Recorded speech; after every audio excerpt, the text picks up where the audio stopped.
आप लोगों को तो ये पता ही नहीं है कि भाई संत किसको कहते हैं, साध किसको कहते हैं, जोगी किसको कहते हैं, ऋषि किसको कहते हैं, मुनि, उसकी पहुंच क्या होती है, तो आपको पता ही नहीं। जब आपको, तो आप क्या कैसे उसका निराकरण करोगे कि ये है ये नहीं है, वो भी आपको बता दिया जाएगा भाई इसमें क्या करना है।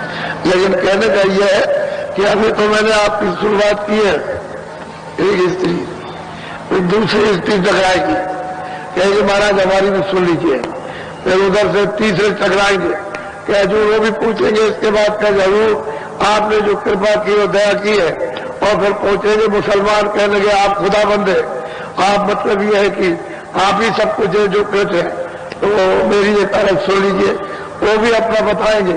अब जैसे इस पर कृपा मेहरबानी हो जाए, तो जो चीज जिसको मिलेगी तदप कोई कहे बगैर रहता नहीं है, जिसको जो चीज मिलती है वो कहता है, वो कहेगा। तो उन्हीं को सुना रहा है जिन्होंने दिया, फिर दुनिया सुन लेगी और लोग सुन लेंगे। कहने का ये जो रास्ता है वो सही है, उसमें कोई गलती नहीं। आपको जो रास्ता दिया जा रहा इसीलिए कहा जाता है कि वो दरवाजे पर बैठ जाओ, तुम्हारा काम और कुछ नहीं, हाजिरी दे दो, दरवाजे में बैठ करके हाजिरी दे दूंगा। और इतना तो निमित्त मात करनी चाहिए, हम नहीं करेंगे, हम नहीं बैठा, वो तो तुम्हारी बात है, लेकिन तुमको हाजिरी तो देना चाहिए। घाट पर, घाट कहते हैं द्वार, दरवाजे को हाजिरी दो, उस पर ऐसे करना। अगर न बोला तब हमसे कहना, लेकिन तुम हाजिरी नहीं दोगे तो क्या किया। दरवाजे में बैठ के हजी का दरवाजा है, यहां तक आवाज आ रही ऊपर से, और सब स्थानों की आवाज आ रही है यहां कानों तक। लेकिन जब तुम्हारे कान पर कूड़ा कचरा गंदगी का अंबार जमा, कान बंद है, तो दरवाजे पर हाजिर देकर शांत तो हो जाने दो, दरवाजा खुल जाएगा और सुनाई देना शुरू हो जाएगा। जब सुनाई देगा तब मस्ती चलेगी, फिर तुमको कोई पलट नहीं सकता, कोई कुछ करे। इसलिए दरवाजा, हम यही बात तो लोगों से कहते हैं कि तुमको कोई मेहनत थोड़ी करनी, तुमको तो निमित्त मात्र, लेकिन तुमने जहां मेहनत की हो तो कुछ नहीं है, ये तो मेहनत कुछ नहीं है, तो मेहनत तुम दिन रात करते हो, मेरा बच्चा, मेरी बच्ची, मेरा ये, रात दिन पचते खपते, मतलब दौड़ते धूपते चिंता लगे रहते हो और कुछ नहीं मिलता, सब बेकार समय आपका चला।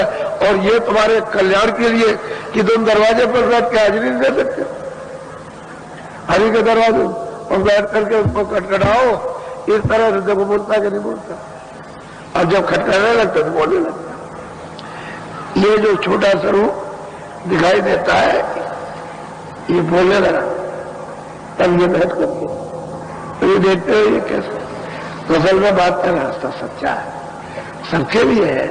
कोई ये थोड़ी कहा जा रहा कि नहीं तुम मतलब बहुत पापी हो, तो आप ये क्यों समझते हो, आप तो ये समझो कि भाई जो कुछ दे रहा है वो क्या करेगा।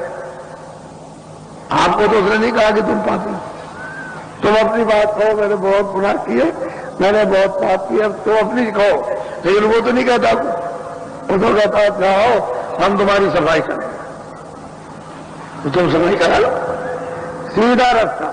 इन लोगों को बताया, सीधा लग गए, सीधा लग गए, प्राप्त कर दिया। अब तुमको कितना कहे तो तुमको मालूम नहीं, दूसरे घेर घार करके लाए गए, तो मतलब कोई ले आया कि जरा चलो वहां, तो चाहे यहां, तो अब तुम्हारी इच्छा तो है नहीं, तुमने जहां तो भूख तो लगी नहीं है, तो मतलब है तुमने नामदान ले लिया और चले गए, ताक बना दिया, हो रहा क्या, भूल गए।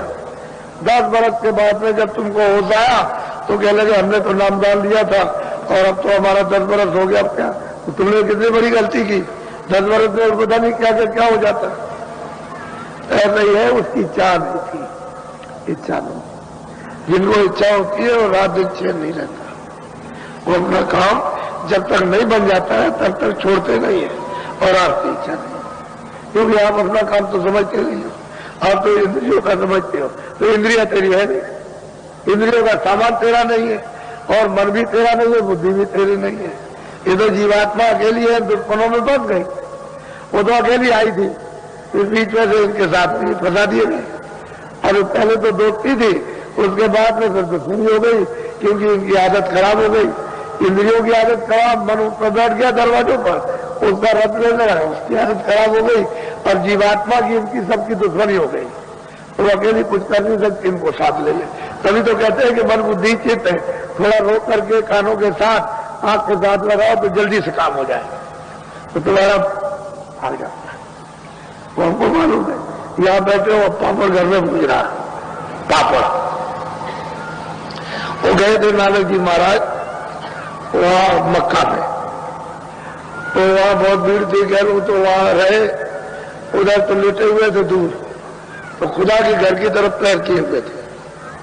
किसी ने आकर के मुल्ला ने कहा कि गए काफिर, एक खुदा के घर की तरफ पैर करके लेटा हुआ, तो लेटे लेटे उन्होंने कहा जिधर खुदा ना उधर पैर घुमा दो। अरे भाई तेरा जिधर खुदा ना हो उधर मेरा पैर घुमा दो।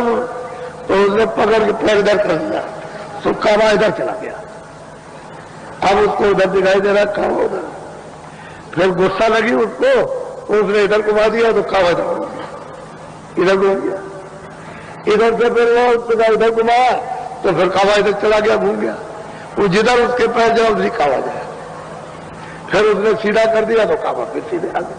कल बार भाई खुदा तो यही है, जिसके कदमों में ये कावा घूम जाता है तो खुदा यही है। तो लोगों ने कहा, पूछा उन्होंने, तो उन्होंने बताया मुझे, कह लगे भाई ये तो मुसलमान हो जाए तो बहुत अच्छा, ये नमाज पढ़ लेगा तो मुसलमान हो जाएगा। तो उनसे कहा कि अच्छा चलो नमाज पढ़िए, तुम ना चलो पढ़ेगी नमाज। गए वहां तो आगे पढ़ा रहा था मुल्ला, वो आगे पढ़ा रहा था, पीछे खड़े थे, तो अपना खड़े हो गए, इस तरह से वो खड़े रहे, न वो ऐसे हुए, न उन्होंने ये किया, न ये ऐसे सिर रखा, बस चुपचाप खड़े रहे। तो जब वो नमाज हो गए तो कह लगे आपने तो नमाज नहीं पढ़ी। कह लगे मैं क्या नमाज पढ़ता, पढ़ाने वाला या नहीं था? कह लगे पढ़ाने वाला कहा था? कह लगे इसी से पूछिए जो नमाज पढ़ा रहा था, उसकी घोड़ी बंधी थी वहां घर में, उसके बच्चा होने वाला था, तो बच्चे घोड़ी के बच्चे को संभालना, नमाज थोड़ी पढ़ रहा था। कह लगे कहे वो आके से कस्बों में गिर पड़ा चरणों में कि ये तो बात सही है कि वो उस घोड़ी के बच्चे को संभाला था।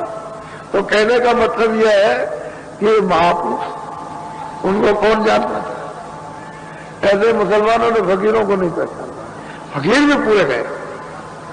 तो जो फकीर है, जो फकीर सच्चे हो तो पूरे पहुंचे, उनमें भी कोई कमी नहीं थी। जैसे अपने हिंदुओं के यहाँ संत, उनके यहाँ फकीर शब्द है, वो भी पूरे गए। और जो संतों का और फकीरों का उसमें कोई अंतर नहीं किसी तरह का, तो न वो पहचान पाए ना पहचान।